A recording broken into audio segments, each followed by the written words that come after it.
Chapter 5 Molecules and Compounds, also known as Nomenclature. I'm going to start Chapter 5 by talking about types of different compounds that we have. The first type is a molecular compound. A molecular compound is a reaction between a nonmetal and a nonmetal. The bond that forms the two nonmetal together, we call it a covalent bond. Okay? And when we have a molecular compound, we have share of electrons. Then molecular compounds, they do share electrons. That's a reaction between two nonmetal with another nonmetal. And the bond that joins the nonmetals, we call it a covalent bond.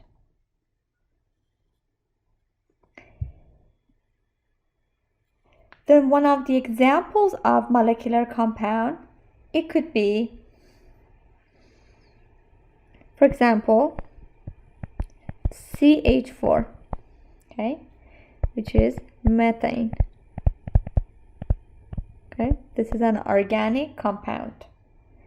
Then as you could see, there is a bond between carbon and hydrogen. Carbon is a nonmetal. Hydrogen is also a nonmetal. And the bond that's joining the carbon to all those four hydrogen, we call that a covalent bond. Okay, then all these bonds are covalent bonds. Then what's happening here, unlike ionic compound, carbon is not losing the electron, hydrogen gaining it, or vice versa. What they do, they share the electron. That's why in molecular compounds, we do not have positively or negatively charged species, because there is no transfer of electrons. Next one is ionic compound. In ionic compounds, as you know, and we discussed it toward the end of chapter 4, there is a reaction between a metal and a nonmetal. The bond that joined them together, we call it ionic bond. And in ionic compound, we have a transfer of electron.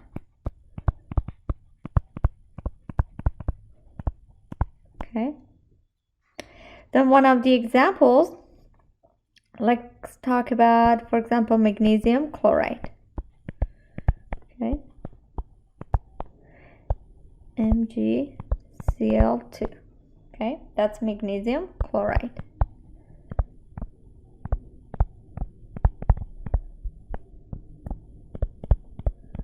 Then what's happening here, magnesium is our metal, the chlorine are the nonmetals. Okay, then what happens that the metal lose the electron and chlorine, which are the nonmetals, they gain the electron. Okay, that's why they have a transfer of electron. And these bonds, we call them ionic bond. Okay, these two bonds are ionic bond.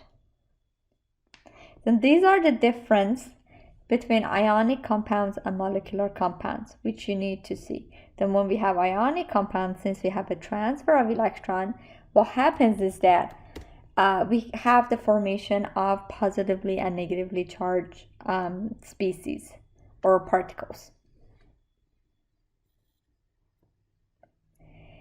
Also, as we discussed toward the end of chapter 4, in an ionic compound, the sum of all the charges are 0. Okay, this is what we talk about. Then this is an example. If we go over to our previous page example, that's an ionic compound which consists of 1 magnesium and 2 chlorine. Okay, and the sum of the charges has to be 0 because it's a neutral charge ionic compound. Then the charge on magnesium is +2, it's in group 2. The charge on chlorine is in group 7, -1. Then as you could see is 2 minus 2, which is 0. Therefore, as you could see, the sum of the charges is 0. And the same thing for sodium chloride. Okay, if I was going to do sodium chloride here, then it consists of 1 sodium and 1 chlorine, and the sum of the charges has to be 0. Then the charge on sodium is +1, is in group 1, chlorine group 7, -1, and as you could see is 1 minus 1, which is 0. Then every time you have an ionic compound, the sum of the charges has to be 0. And that's one of the ways for you guys to make sure that you did write the molecular formula for your ionic compound correctly. Just double check and you will see and you will make sure that the sum of the charges are 0.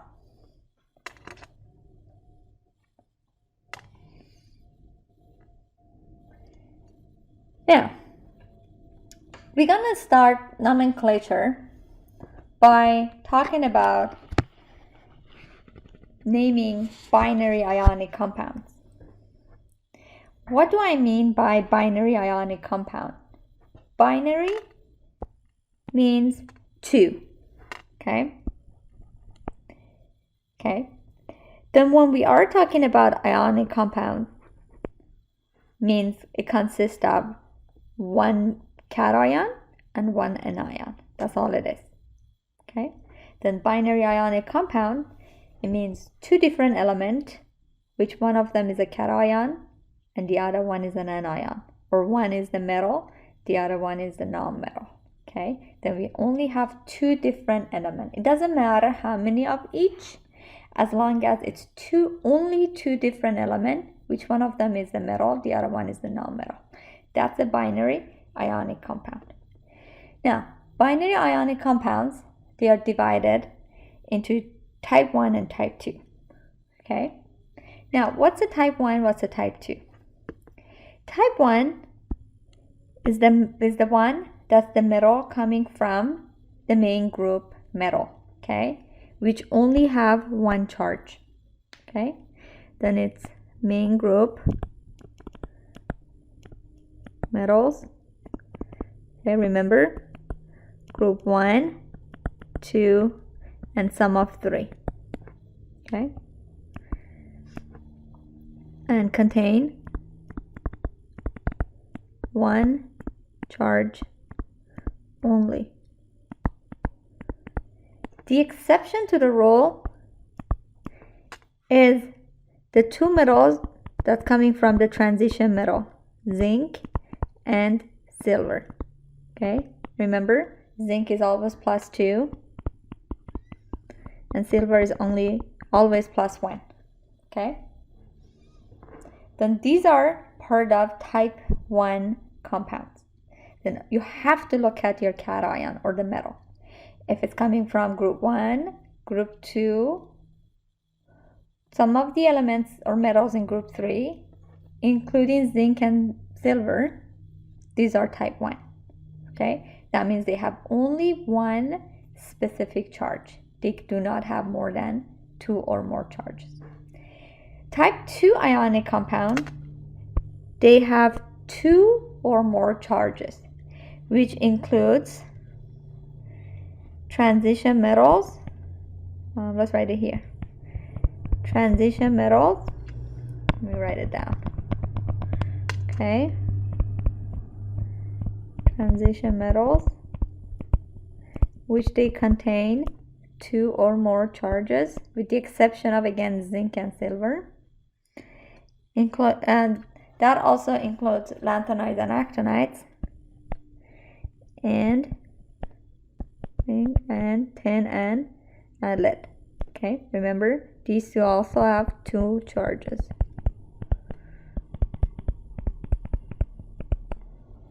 Okay, then what it is, they have 2 or more charges. Okay, Then type 1 and type 2 refers to the cation part of the binary ionic compound only.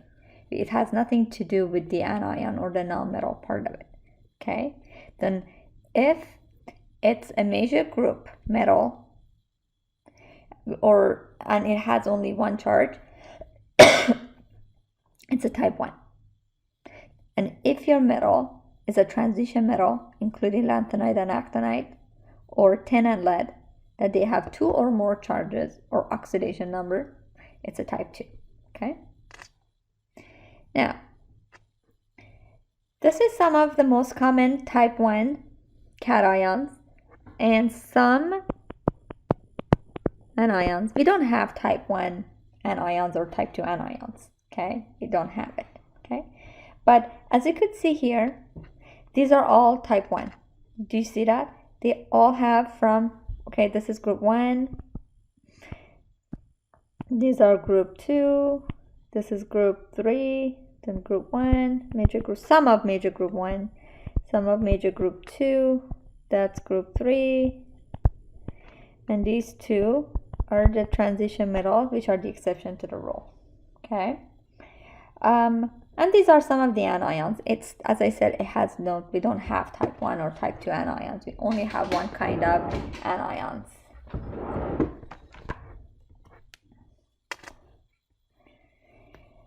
And the list of the cations and the anions are posted toward the end of where I posted the lecture notes for chapter 4, which you could refer to it and memorize it.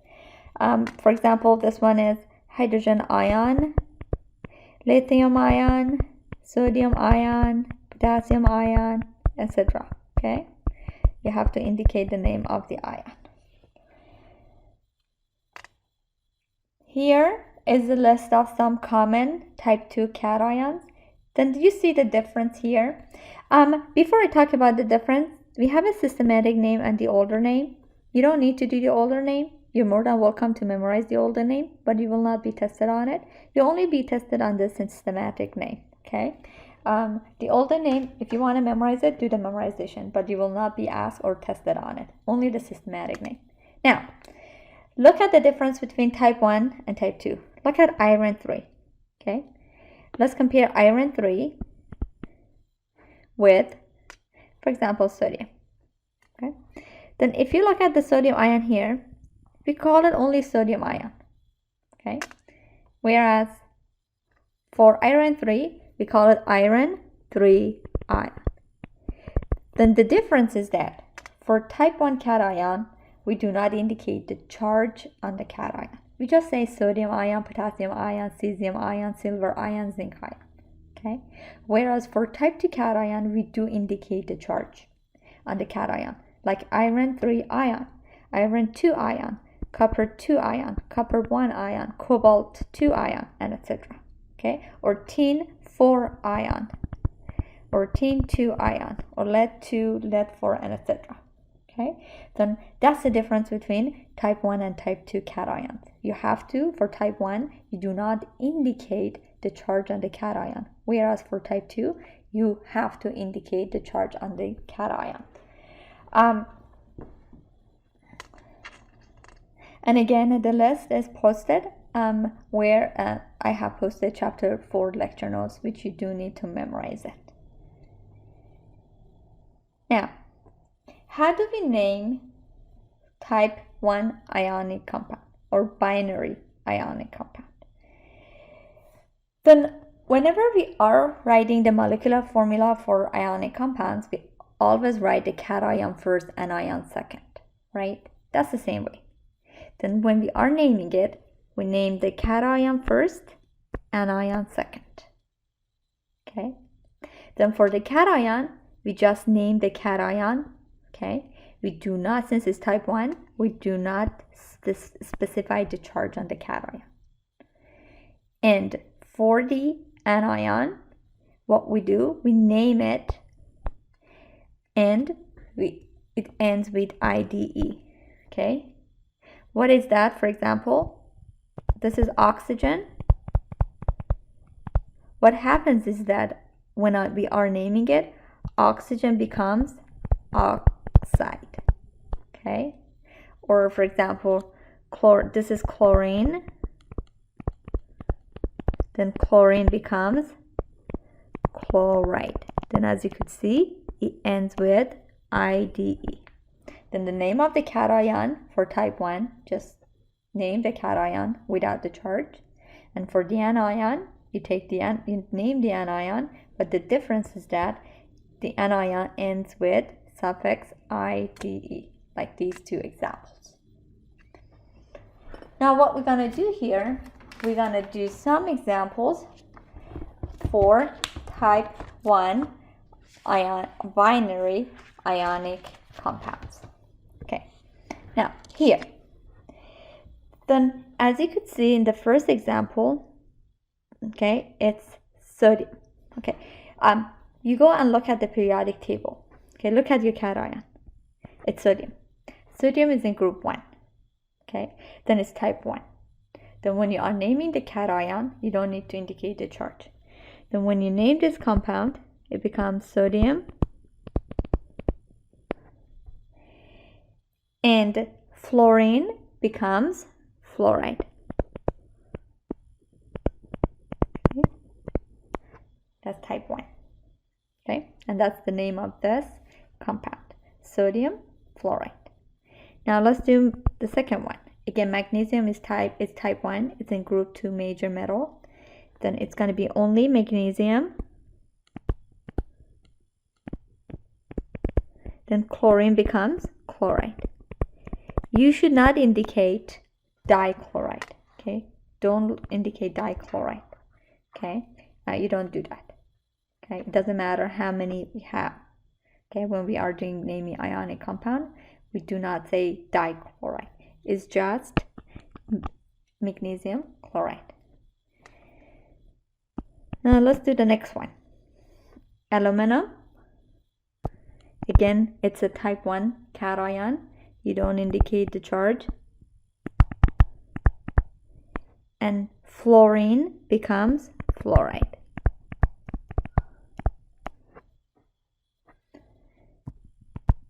Next one, potassium.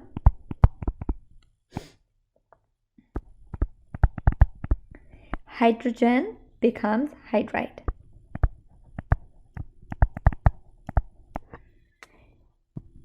Now, E, calcium, is type 1 because it's in group 2 metal. Then we call it calcium. Oxygen becomes oxide. And F, magnesium, again is type 1, is in group 2. Call it magnesium. Bromine becomes bromide.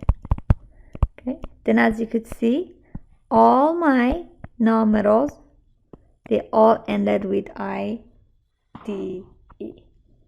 Then that's how we name type 1 binary ionic compound.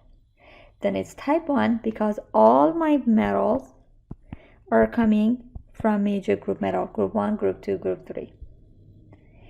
And the second one, the non-metal part, it ends, we name it, but it ends with IDE. Okay, and you should never ever indicate how many of each metal you've got. And these are binary. You see, it consists of only 2 different metal. Okay, it doesn't matter how many of each, but it consists of 2 different metal. Okay, like sodium, fluorine, magnesium, chlorine, aluminum, fluorine, potassium, hydrogen, calcium, oxygen, magnesium, bromine. You see, it's 2 different element. Okay, which one of them would be a metal, the other one is a non-metal.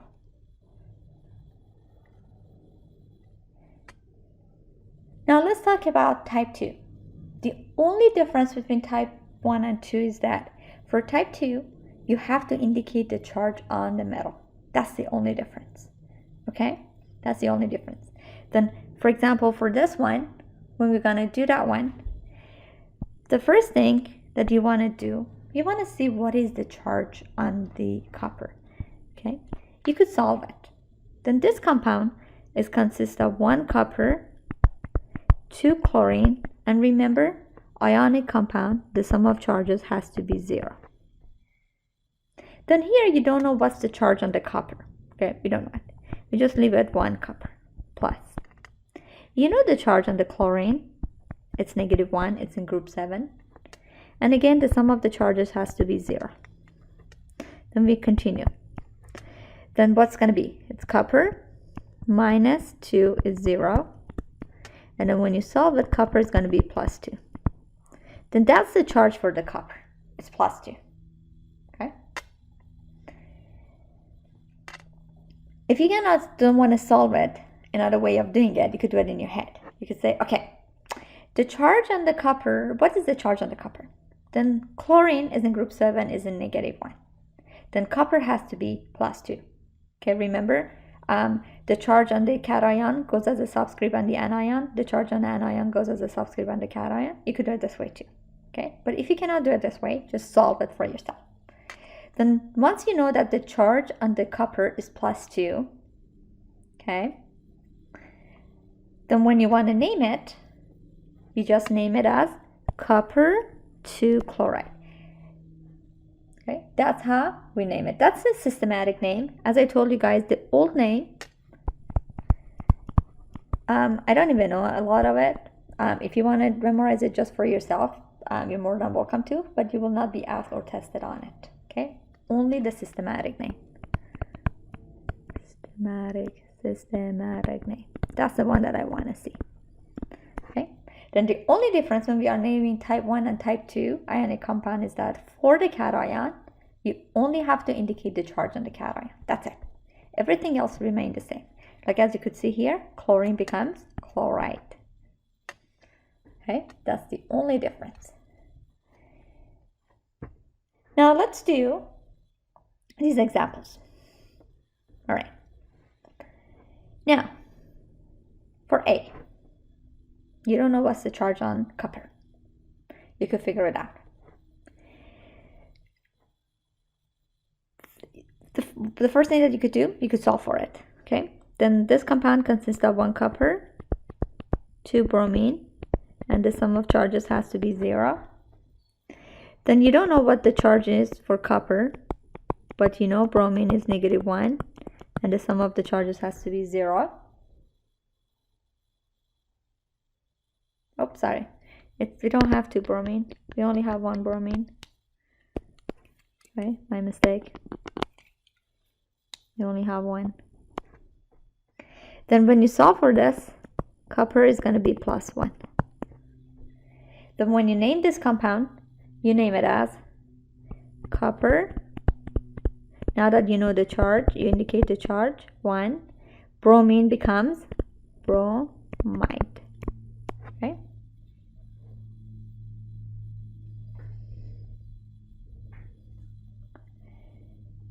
Now let's do the next one. Again, you don't know what's the charge on iron.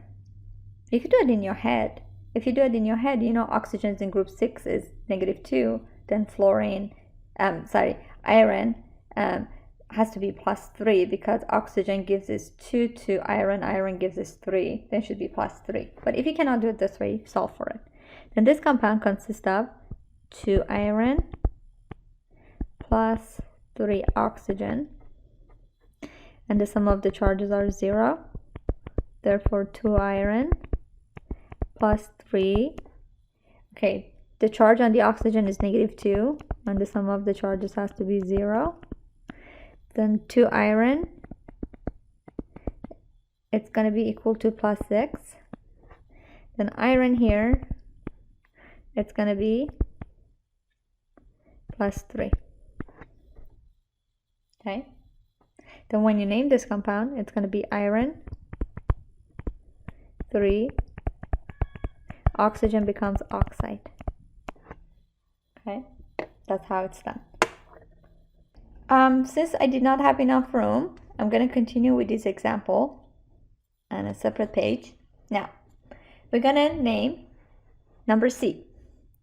Again, look here, iron. Look at your periodic table. It's a transition metal. Then you have to use type 2. but you don't know what the charge is.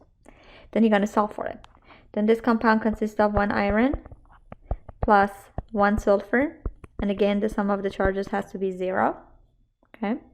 Then you're going to solve for this. 1 iron, since you don't know the charge on the iron, plus 1 sulfur. Sulfur is in group 6. It's right underneath of oxygen. All the nonmetal in group 6 are -2. And again, the sum of the charges has to be 0. And then there's going to be iron -2 is 0. And therefore, iron is going to be +2. Now you know the charge on the iron is +2. If you cannot do it this way, you don't want to do it, you could do it in your head. Then here, you know that sulfur is -2. Then sulfur gives us 2. But as you could see here, these have been simplified.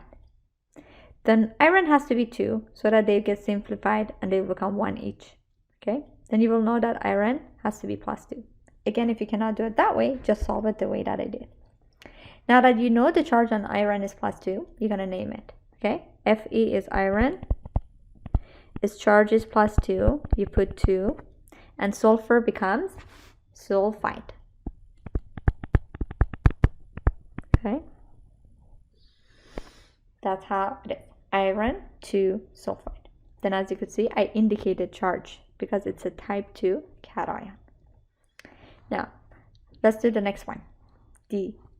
Again, manganese is in transition metal. You don't know what charge it is. You could solve for it. Then this compound consists of 1 manganese plus 2 oxygen. And the sum of the charges has to be 0. You don't know what's the charge on manganese. But you do know the charge on oxygen is in group 6 is -2. And the sum of the charges has to be 0. Then manganese -4 is 0. And that makes the manganese to be +4. Then this is the charge on manganese, is +4. Now that you know the charge on it, you could write down the name for it, which will be manganese 4. Oxygen becomes oxide. Okay. Then you have to write the charge in Roman letters. Please do not write it as manganese 4 oxide. If you do that, I will give you 0. Okay, you have to write it in Roman letters. Okay, if you don't know it, you need to practice so that you know how to write 1, 2, 3, 4, and etc. Let's do number E. Okay, again, you don't know.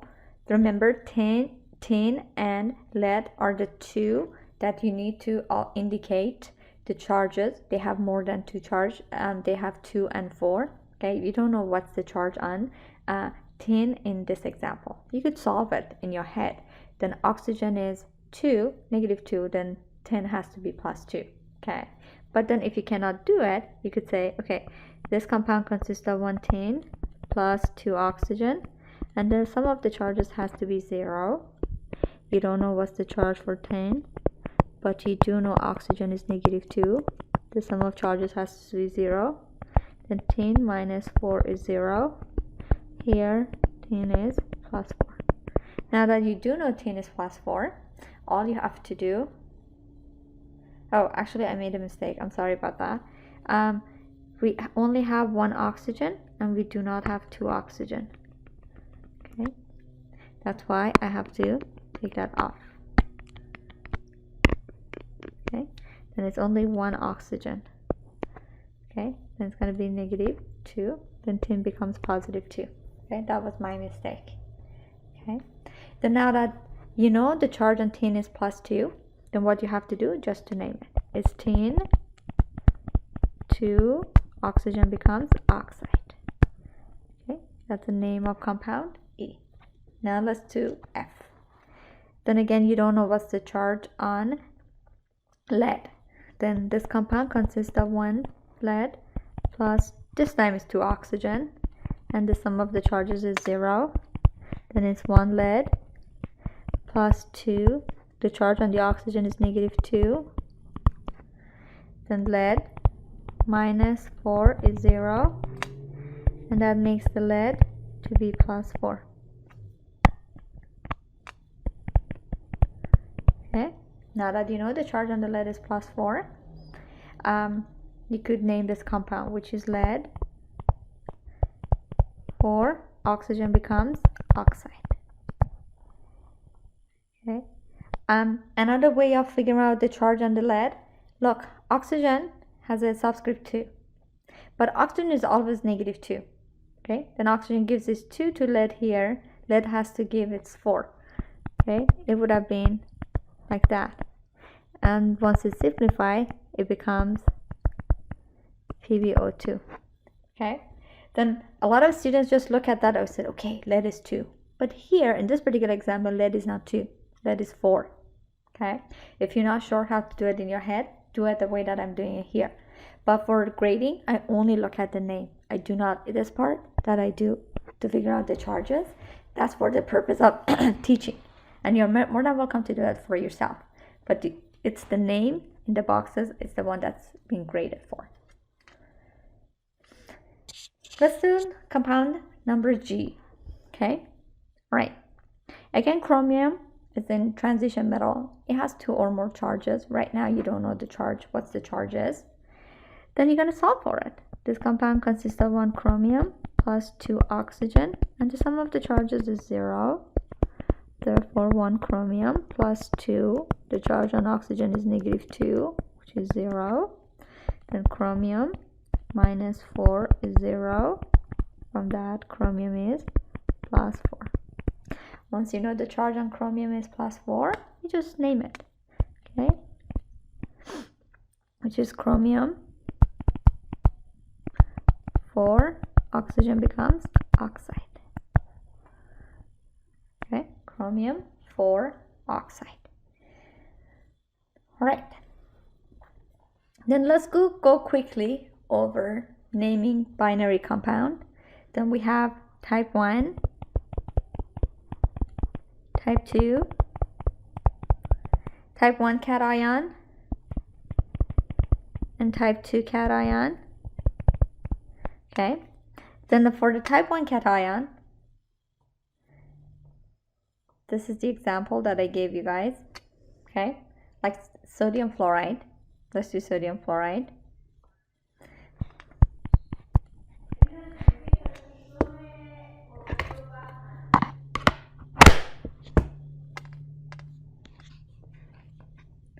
Then for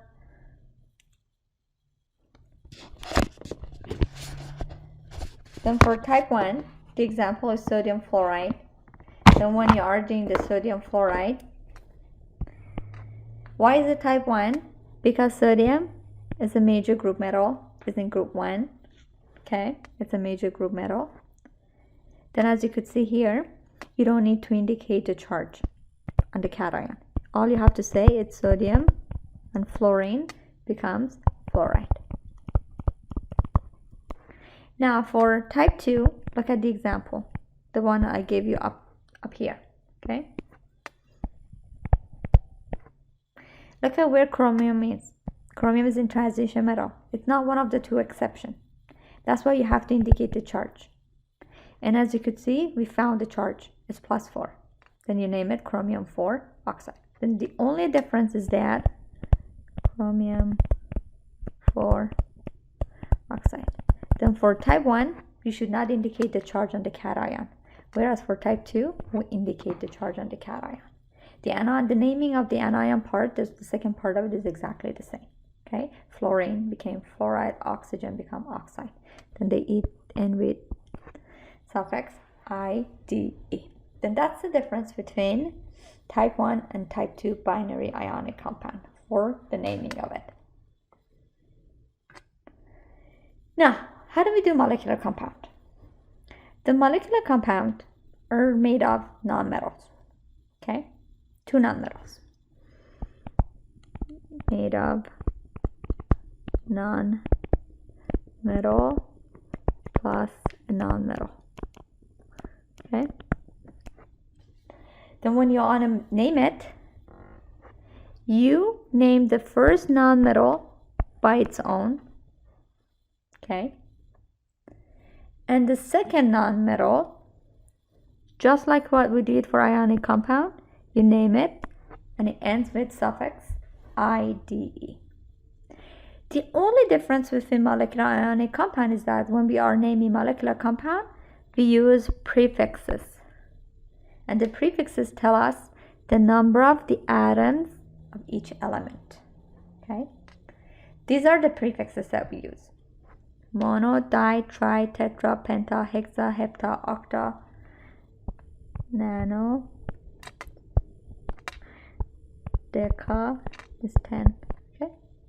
Then 1 is mono, 2 di, 3 tri, 4 tetra, 5 penta, and etc. You need to memorize this. Okay? Memorize.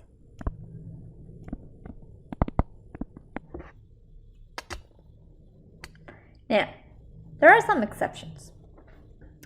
When you have two vowels next to each other, we're gonna drop the first vowel. You drop the first one.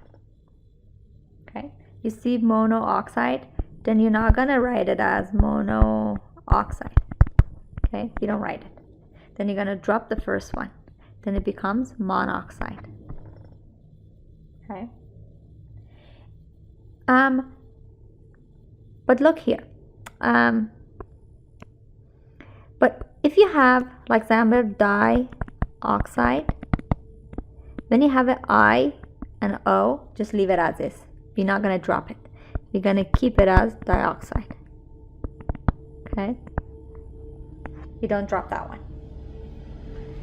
Now, only for the first nonmetal or the first element, if it's only one, we drop the prefix mono. Only for the first nonmetal. If it only is one nonmetal, we drop the mono. Okay? What do I mean? I will show you in the next examples. Okay. Look here. What we have here, tell yourself, nitrogen is a nonmetal, oxygen is a nonmetal. Therefore, this has to be a molecular compound. Then when you are going to name it, okay, do you see it? It's only one nitrogen. You're not going to say it's mono nitrogen. You don't use the name mono. You just call it nitrogen.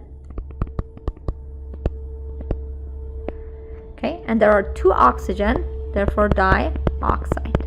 Then oxygen becomes oxide. Now, the second one. We have two nitrogen. Call it dinitrogen. Okay. Now, we have four oxygens. Okay. 4 is tetra. Oxygen is oxide. Then when we have A and O, we drop the A. Okay. If it's I and O, we keep it. If it's A and O, we drop the A. Becomes tetroxide. Okay. Now, we have only one carbon. Then we don't say monocarbon. We just say carbon. We have two oxygen, becomes dioxide. Next one. D. We have one sulfur. Again, we do not say mono. We just say sulfur. Now we have 6 fluorine, which is 6 is hexa. Then fluorine becomes fluoride. Next one is number E. Again, we have one selenium. We don't say mono selenium. We just say selenium. And we have two oxygen, which is dioxide. Number F. We have two phosphorus. Then becomes diphosphorus.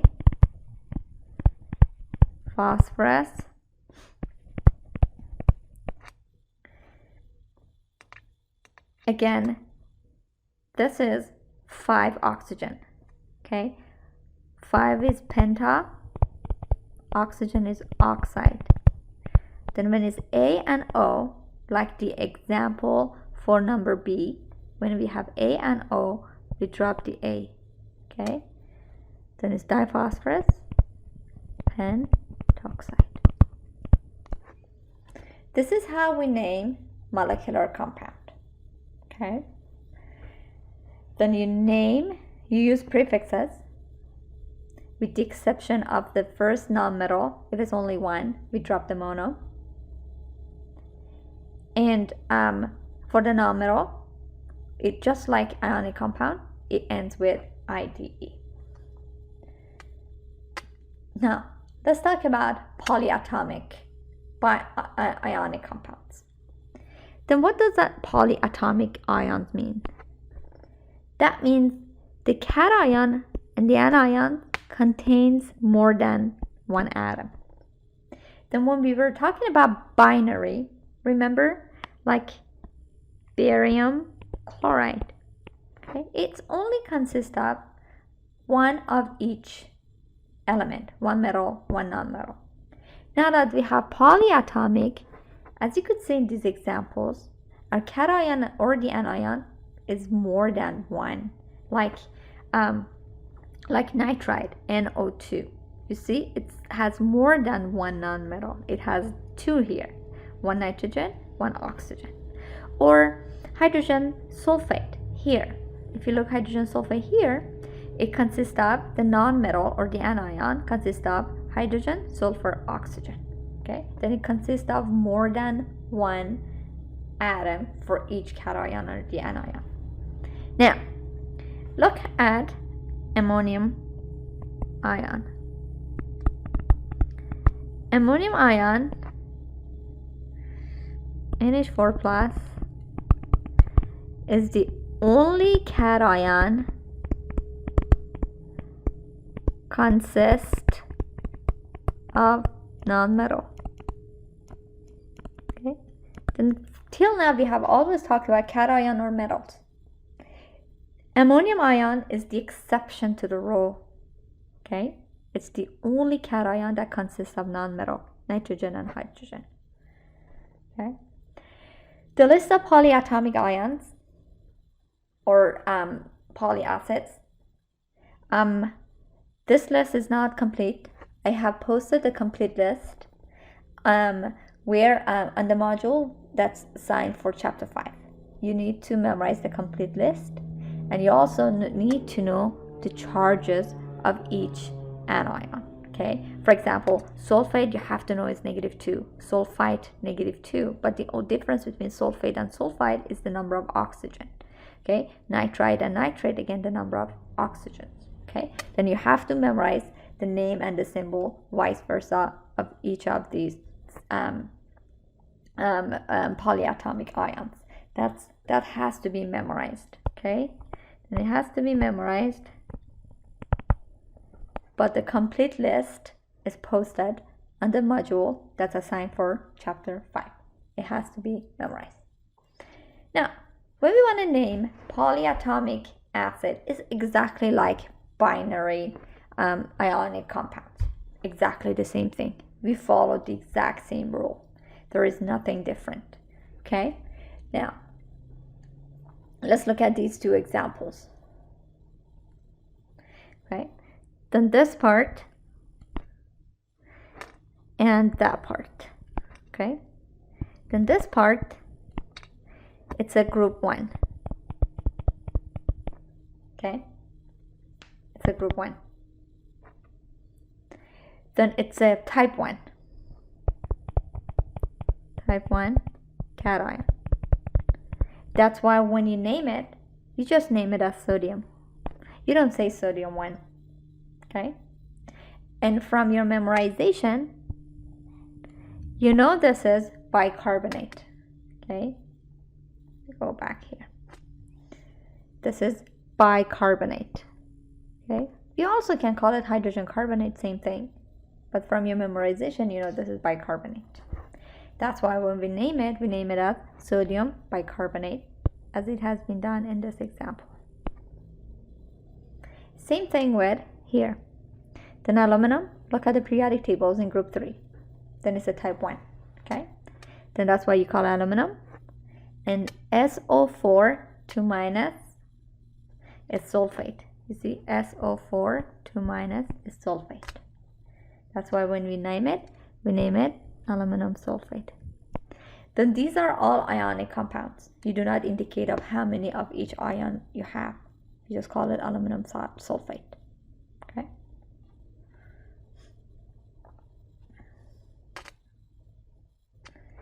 Now, let's name and do these examples. Now, let's do the first one. Again, look. This is the cation part. This is the anion part. Okay? Then when you name it, from your memorization, NH4 plus is ammonium ion. Okay? C2H3O2 is the acetate ion. Where's my acetate? C2H, here is the acetate. Okay? Again, you have to have these memorized, otherwise you won't be able to name it. Then when you name this one, you call it ammonium acetate. Now here, sodium is a type 1, then you don't indicate the charge. Even for ammonium ion, you don't indicate the charge. It's type 1, it's only one charge. Sodium is only one charge. Sodium and OH, look here, is hydroxide. Okay?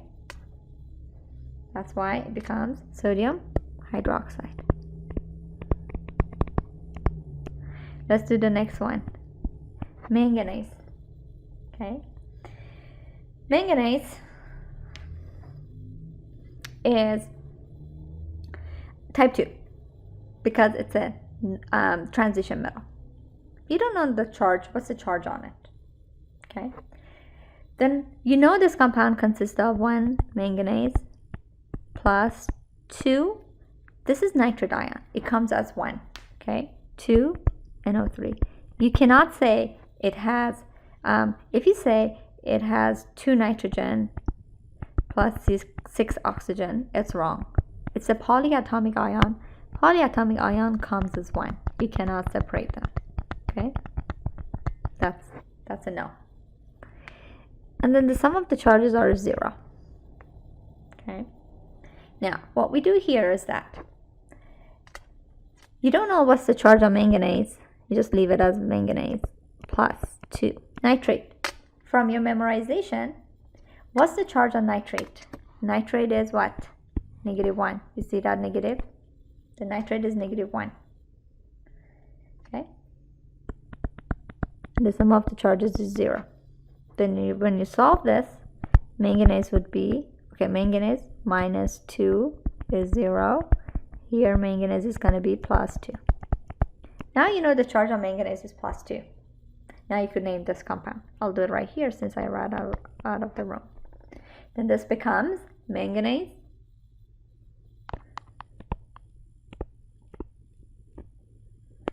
to nitrate.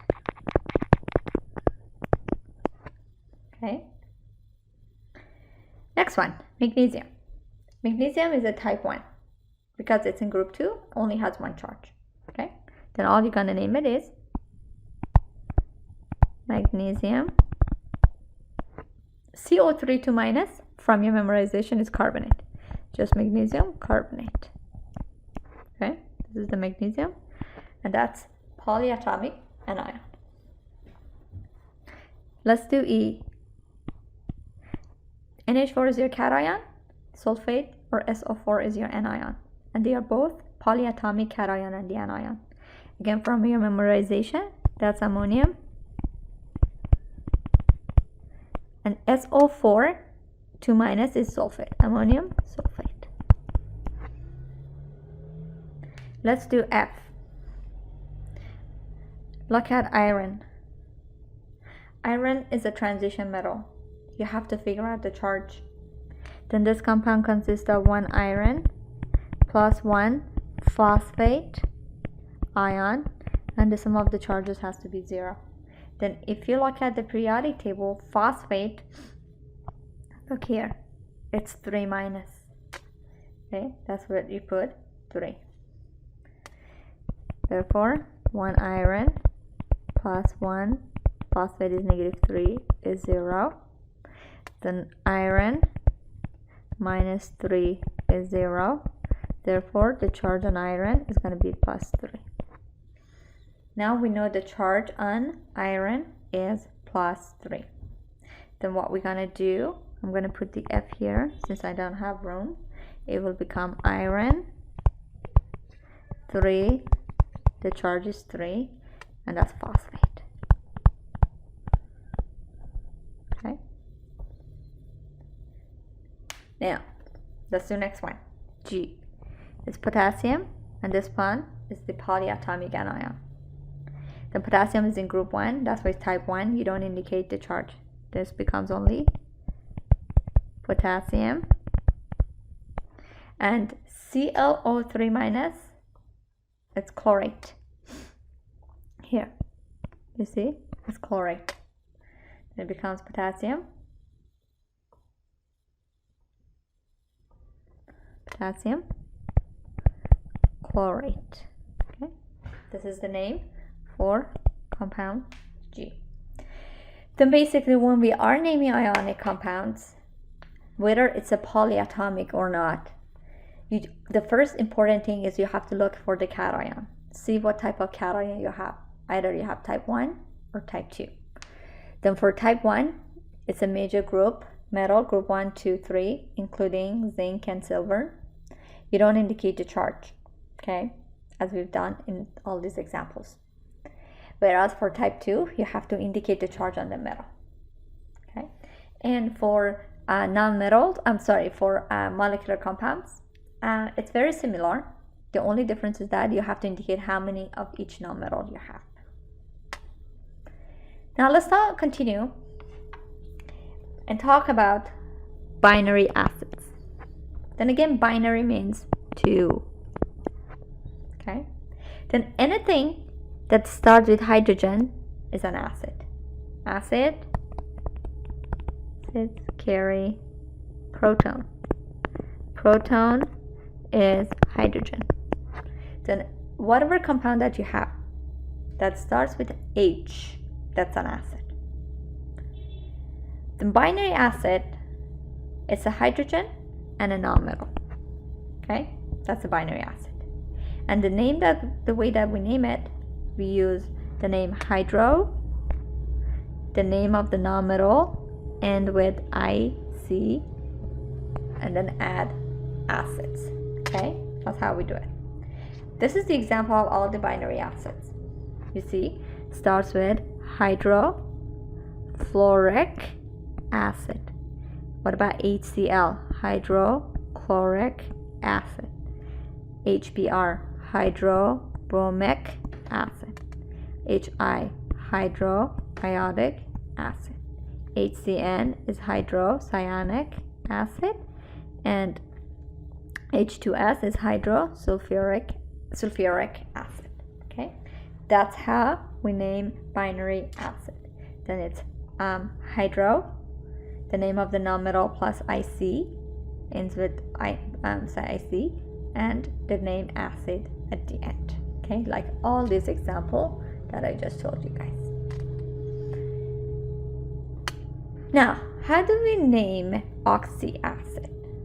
Okay, what's an oxyacid? Oxyacid is where the anion contains oxygen. Okay, that's an example of oxyacids. Okay, these acids, they contain one or more hydrogen ion. Okay, how the charges work on oxyacid? For every hydrogen ion that you move, you add a negative charge. Okay, then hydrogens, they carry positive charge. Then if you remove hydrogen, you give a negative charge. Okay, look at these examples. You'll understand what I mean. Look at this. Then first of all, these are all oxy acids. Look at it. Then your acid consists of or contains oxygen, and they all start with hydrogen because it's an acid. Acid all starts with hydrogen. Now, the first one, HNO2, it's nitrous acid. It contains only one hydrogen. Then when you remove the hydrogen,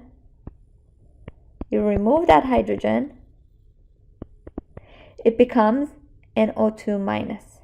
You see, for every hydrogen ion that you remove, you add a negative charge, okay, which becomes nitrite ion.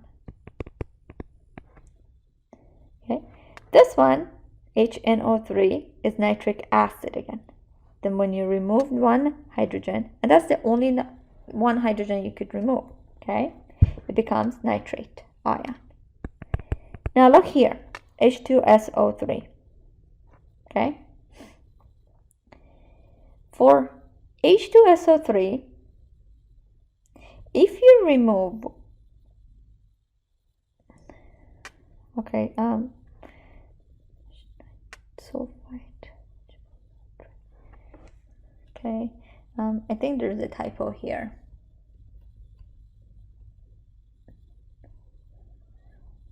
O3 sulfite, okay, that one should be 2 minus. That's the mistake. That's a typo that needs to be fixed. Okay, that was the typo. Then here we are removing negative 2 hydrogen. That's why the charge is SO3 2 minus. Okay, that was the typo. And the name is sulfite ion. The same thing for sulfuric acid.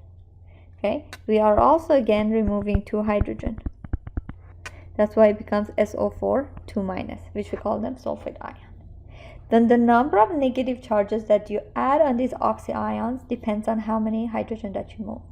If you remove 1 hydrogen, it becomes 1 negative, 2 hydrogen, 2 negative, 3 hydrogen, 3 negative.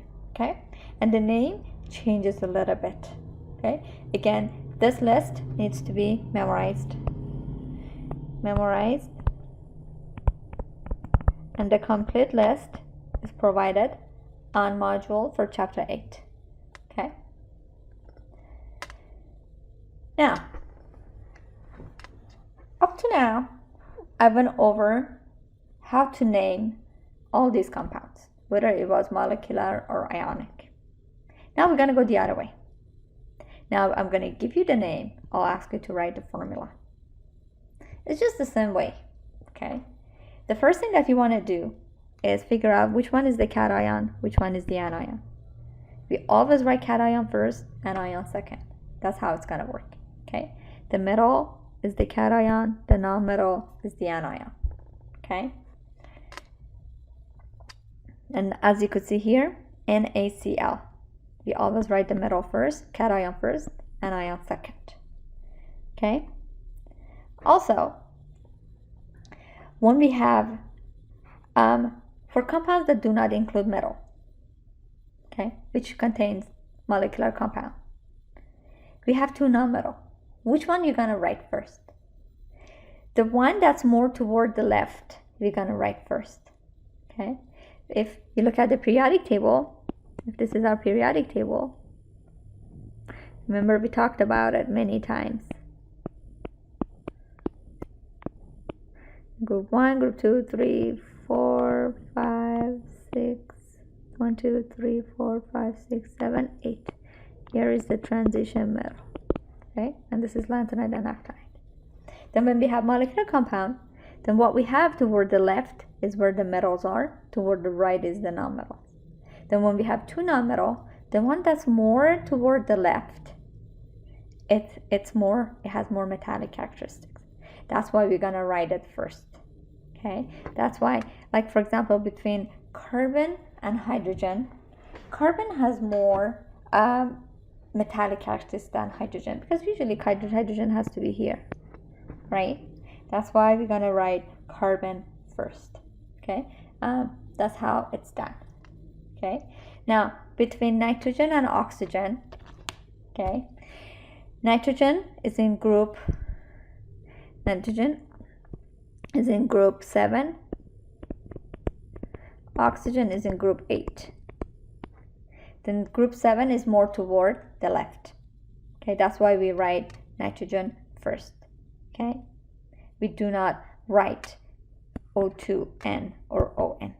Okay, then when we are dealing with 2 nonmetal, the one that's more toward the left has higher metallic characteristics. That's why we write it first. Or this is the example, SO2. Why do we write S first? Because remember, for metallic characteristics, okay, metallic characteristic increases from right to left. I have to say it the other way. I don't know why. From right to left and top to bottom. Okay, that's the metallic characteristics. That's a trend on how it increases. It increases from right to left, top to bottom of the periodic table. That's PT, stands for periodic table of the elements. That's why when we are putting sulfur and oxygen, you put sulfur first, because sulfur is below oxygen. It has a higher metallic characteristics than oxygen do. Okay, that's how we do it. This is the table. Again, you don't need to memorize the table, just know the trend that works. Okay, then you will know which one goes first, which one goes second. Now, for the group, remember we're going to memorize it. Group 1, all positive 1. Group 2, all positive 2. Group 3, okay, it's a metal. Group 3A, they are positive 3. And group 4, they're not charged. They form a molecular compound. Group 5 consists of nitrogen. Okay, put N3 minus. Okay, it's a non-metal. And it's group 5A. They are all negative 3.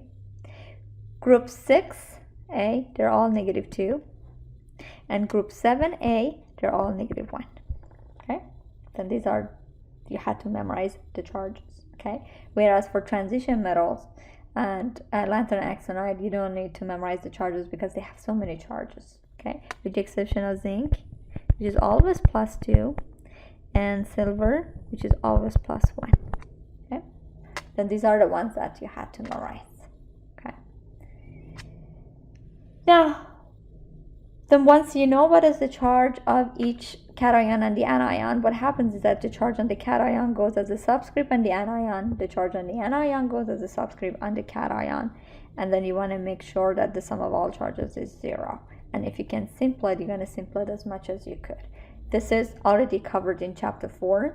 I'm not going to talk about it, but what I'm going to do, I'm going to go and do the examples. Okay. Okay, we're going to skip here.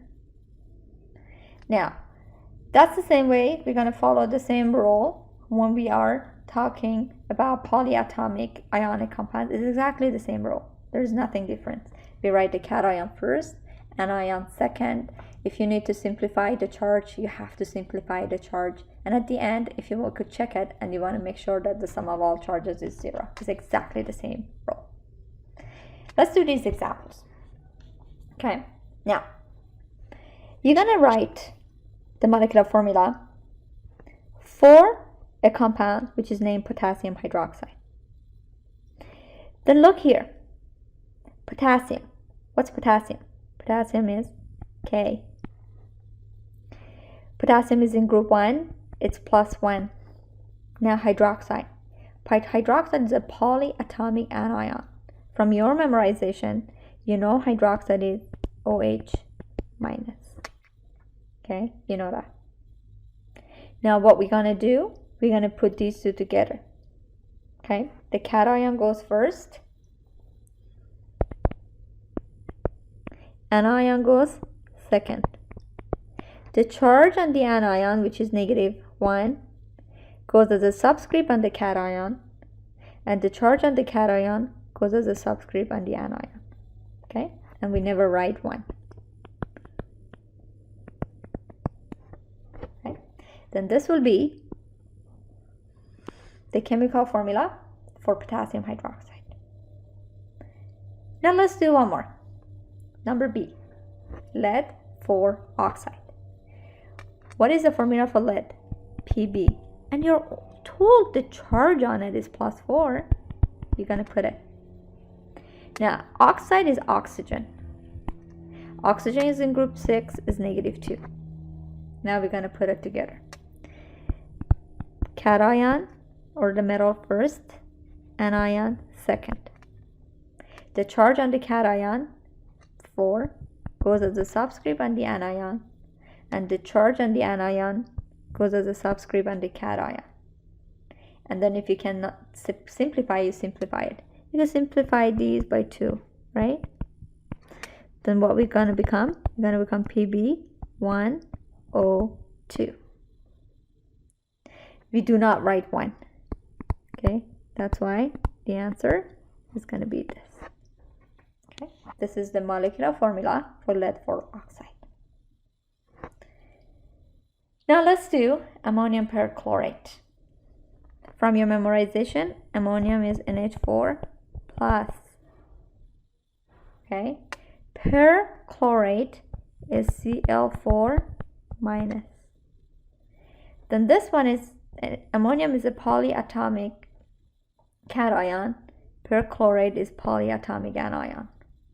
It's also an oxyanion, oxyacid, okay, because it contains oxygen. Why is an acid? Because that it has a negative charge. That's why it had to have a hydrogen, because we removed the hydrogen, it became negative, Cl4 minus. Okay, now we're going to put the cation first, or polyatomic cation first, and the anion, polyatomic anion, second. Now, since it's polyatomic, we're going to put it in parentheses. Okay. Now, what happens is that the charge on the polyatomic cation, which is +1, goes as a subscript on the polyatomic anion, and the charge on the polyatomic anion goes as a subscript on the polyatomic cation. Now, there are 2 rules. Number 1, we do not write the 1. Number 2, if we only have one polyatomic ion, whether it's the cation or the anion, you should not put it in parentheses. Okay, that's the rule number 2. That's why the answer is going to be, this is the formula for this compound. Okay, do not forget about the 2 rules. Rule number 1, we do not write 1. Rule number 2, if we have only one polyatomic ion, we do not write, we do not put it in parentheses. It has to be outside the parentheses. Otherwise, you will lose credit for putting it in parentheses. Now, cobalt 3 nitrate. Then here, cobalt is a type 2. Okay, and you're told the charge is +3. From your memorization, nitrate is NO3 minus. Now we're going to put these together. Then cobalt is a cation, goes first, and NO3 is the anion, goes second. Now, nitrate ion is -1. Then the charge on the polyatomic anion goes as a subscript on the cation, and the charge on the cation goes as a subscript on the anion. You see, I put it in parentheses, okay, because polyatomic comes as 1. Now we do not write 1. That's why the answer is going to be NO3, 3. This would be the answer to number D. Then as you could see, since I have 3 polyatomic ion, I put it in parentheses. E, calcium hypoiodide. Then calcium is Ca. It's in group 2, major group, +2. is type 1. That's why the charge is not indicated. Hypoiodite from your memorization is IO minus. Okay, we're gonna put it together. Then the metal goes first, the non-metal goes second. Okay, let's put it in parentheses for now. The charge on the cation goes as a subscript on the anion. The charge on the anion goes as a subscript on the cation without the positive negative charge. Then we never show 1. Then the rule is that, and that will be the answer. Now let's do the next one. F, aluminum sulfite. Okay, then aluminum is in group 3, is +3. Sulfite is SO3 2 minus. From your memorization, we're going to put it together. The cation goes first, polyatomic anion goes second. The charge on the cation goes as a subscript on the anion. The charge on the anion goes as a subscript on the cation. Can you simplify this? No. Just keep it as is. Now, sodium phosphide. That's the next one. Sodium is Na, is in group 1, major group, plus. Phosphide is just phosphorus. And phosphorus is in group 5, right underneath of nitrogen. That's why it's -3. Now we're going to put it together.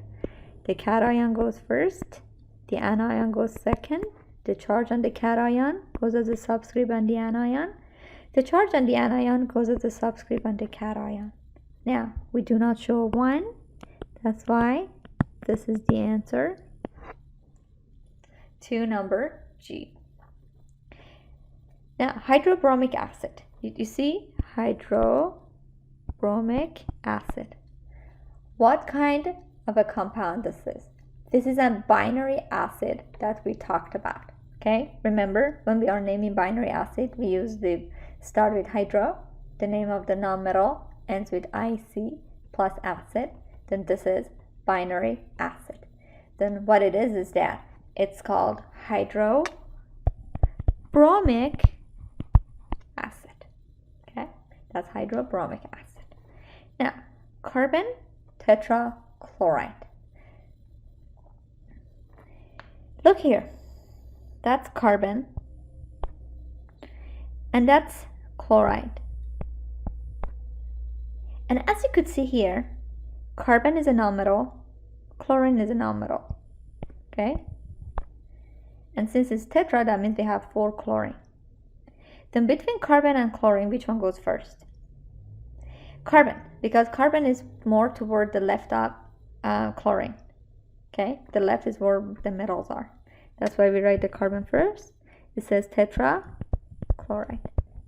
Okay, this is a molecular compound, tetrachloride. Then basically the way that we name it, the exact same way we write it, or vice versa. We always write the metal first, non-metal second. When we name it, we name the metal first, we name the non-metal second. All right. I'm done with nomenclature. Now we're going to switch to talking about compounds in water. Now let's talk about solution. In chapter 3, we talked about solution.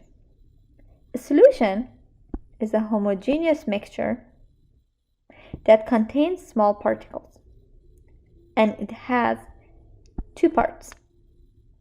The first part is the solute, and the second part is the solvent. What's the solute? The solute is the substance that's in lesser amount. Solvent is the substance that's in larger amount. Then if you want to dissolve, for example, salt in cup of water, salt is NaCl, which is sodium chloride. Okay, then as you could see here, salt, which is the sodium chloride, is your solute, and water will be your solvent. Okay? And once they are mixed, it forms a homogeneous solution. That means everything is uniform throughout. Okay? Now, what's an aqueous solution? When water is the solvent, that solution is in aqueous. Then, in the previous example, we dissolved sodium chloride in water. Then, first we started with sodium chloride. We added into the water. Then the state changed into aqueous.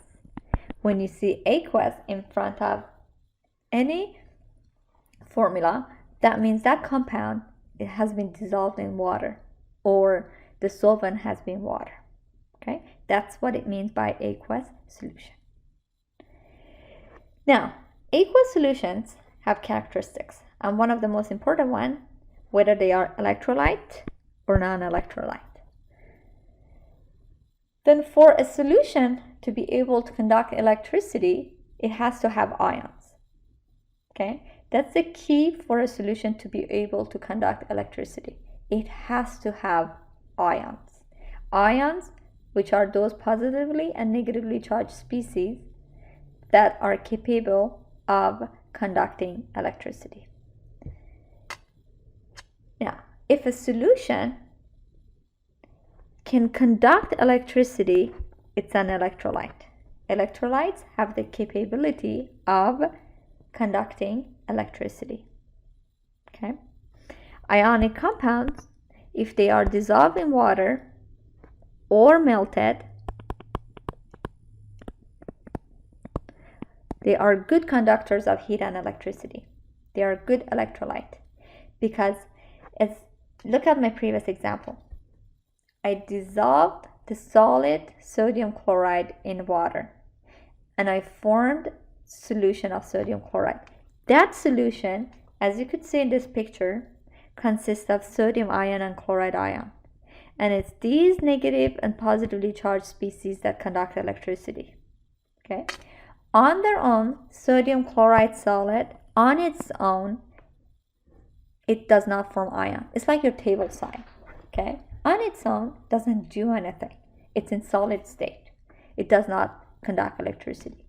Whereas, once it's dissolved in water, it becomes a good conductor of electricity.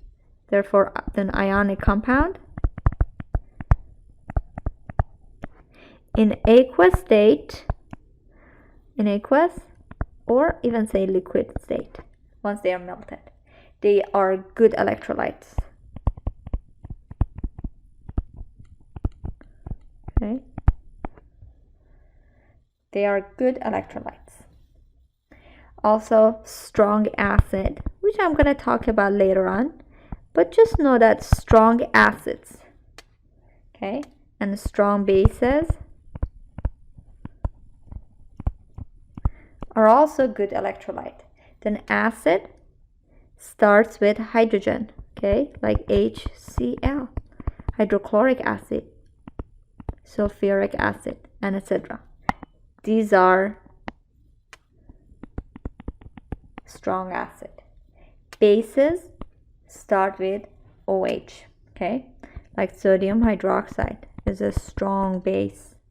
Okay, then when they end with OH, that's a hydroxide. Okay, then for now I don't want you to recognize the bases and all that, or which one's strong or weak. Just know that strong acid and strong bases are good conductor of heat and electricity, or they're good electrolytes, including ionic compound in aqueous state, or once they're melted they become liquid. They form ions, and these ions can conduct electricity. What about non-electrolytes? Non-electrolytes do not conduct electricity at all. Okay? Then which ones don't conduct electricity? Remember, the key for a compound to be able to conduct electricity has to form ions. The molecular compounds are not made of ions because they are made of nonmetals. Two nonmetals, they share electron. They don't form ions. Then molecular compounds in any state, it could be solid, liquid, gases, even aqueous, they cannot conduct heat or electricity. Also, ionic compound in solid state cannot conduct heat or electricity. Okay? Then non-electrolytes, they are those substances, they are incapable of conducting electricity. That's we call them non-electrolytes. And which ones are? Molecular compounds in any state, even aqueous state. Also ionic compound in solid state. They are non-electrolytes. They cannot conduct heat or electricity at all. Okay? Because they are not made of ions. They do not dissociate. Like this example, hydrogen peroxide. This is hydrogen peroxide. You know, when you fall down and you put hydrogen peroxide on your wound so that it doesn't get infected. Okay? Hydrogen peroxide, it's not made of cation and the anion. It's made of two non-metal, hydrogen and oxygen.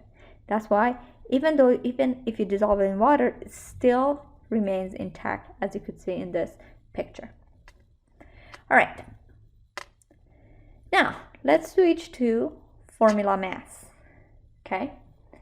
What is the formula mass? Formula mass is the mass of a molecule or formula unit. Okay? Then any compound, whether it's an ionic compound or molecular compound, anything, they all have formula mass. Okay? How do we calculate formula mass? Formula mass is the sum of the atomic mass of all the atoms in that chemical formula. Okay? Then formula mass is reported, okay, reported in AMU. AMU is atomic mass unit. That's what AMU is atomic mass unit. Okay, A is atomic, M is mass, U is unit. Okay, then the unit for formula mass is atomic mass unit. Okay, now let's look at this example. Okay, the example is water, H2O. Then this compound consists of 2 hydrogen and 1 oxygen. Where do you find the atomic masses? You find the atomic mass for each atom from the periodic table. It's the same as its mass number, but the difference is that you have to include every single digit that you see. And for atomic mass values, please use the periodic table that I have posted on my canvas. Okay, the one that I told you guys to use on all the exam. Okay, that's the periodic table that I will be using when I'm grading all your exams and homeworks and quizzes. Okay, then every single digit that you see that you write, you're not gonna round it up or down or anything. You have to record every single digit. Okay, then the atomic mass unit for hydrogen from that periodic table is 1.0079 atomic mass unit. For oxygen is 15.9994 atomic mass unit. These atomic mass units are not to memorize. Just look at the periodic table and copy it, and copy every single digit. Then since we have 2 hydrogen, you multiply 2 by the atomic mass unit of hydrogen, and that's what you're gonna get. And then since we have 1 oxygen, you multiply 1 by atomic mass of oxygen, and that's what you're gonna get. You're gonna add these 2 numbers, and this is what you will be getting. Now, we have to take care of the sigma. Since we are adding, we go by decimal rule. This number is 1, 2, 3, 4 decimal place. The second number is 1, 2, 3, 4 decimal place. And that's why your answer has to be 4 decimal place, which it is 1, 2, 3, 4. Okay, we just leave it as this. Okay, then it has the correct number of sigma or decimal place, and it has to have a unit, which it does. Okay, that's how formula masses are calculated for any chemical formula. All right, now let's do one example. Let's calculate the formula mass for aluminum sulfate. Okay, Then, as you could see here, this compound consists of 2 aluminum plus 3 times 1 is 3 sulfur. Let me erase that. 3 sulfur plus 3 times 4 is 12 oxygen. Okay, that's how we do it. All right, now look at the periodic table and look at the atomic masses for each of these atoms. Okay, then the atomic mass from the periodic table for aluminum is 26.9815. For sulfur is 32.066. And for oxygen is 15.9994. Okay, and we're going to multiply and do the calculation. Okay, then 2 times 26.9815 is 53.9630 plus 3 times 32.066 will be 96.198, and last one is 12 times 15.9994, which is 191.9928 atomic mass unit. Now here we are multiplying. When we are multiplying numbers, we go by cyclic rule. Then these 2 and 3 and 12, these are insignificant. Then just look at the actual number. Then this number 26.9815 is 1, 2, 3, 4, 5, 6 cyclic. Then look at this, the result 53.9630 is already 1, 2, 3, 4, 5, 6 cyclic. Leave it as is. Second one, 3 times 32.066. This number is 1, 2, 3, 4, 5 cyclic. Look at the result of it. It's 96.198. That's also 1, 2, 3, 4, 5, and it's also 5 cyclic. We just leave it as is. And this one is 6 cyclic. That one is 5 cyclic. Now let's look at 12 times 15.9994. 15.9994 is 1, 2, 3, 4, 5, 6 cyclic. Now let's look at the result, 191.9928, which is 1, 2, 3, 4, 5, 6, 7. You have to make it 6. That's why I'm putting the dotted line. Okay? Now we're going to add all these 3 numbers. When you add all these 3 numbers, you will end up with 342.1538 atomic mass unit. Now, here we are adding. We go by decimal rule. This number is 4 decimal place. That number is 3 decimal place. And this number is also 3 decimal place. Okay, it's not 4 because the cutoff is at 3 decimal. Then your dotted line gonna be at 3 decimal place. You see that? 3 decimal place. Then what the answer is gonna be 342.15.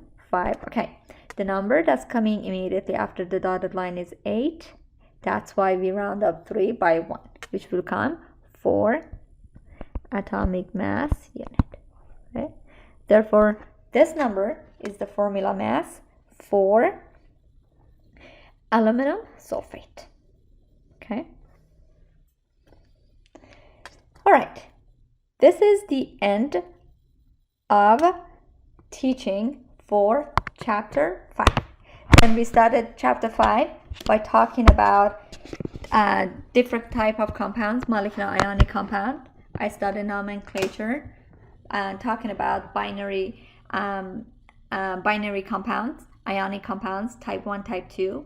Type 1 binary ionic compounds are the metal or the cation coming from major group 1, 2, 3, including zinc and silver. Type 2 binary ionic compound, the cation is coming from transition metals, including lanthanide and actinide, also including tin and lead. When you are naming the cation, you have to indicate the charge. You will find the charge we give it to you, or you can find it through the chemical formula, as I have done in so many of those examples. And then we have molecular compounds. Then when we have molecular compounds, it's just two nonmetals. The only difference is that when you are naming the nonmetals, you use prefixes, with the exception of mono for the first nonmetal. And then you guys, we went over doing the reverse, okay?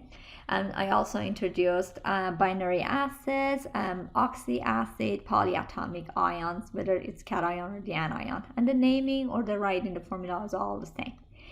And then I talked about solutions in water. I talked about electrolytes and non-electrolytes. And I ended this chapter by introducing you to formula mass and how formula mass is calculated for any chemical formula.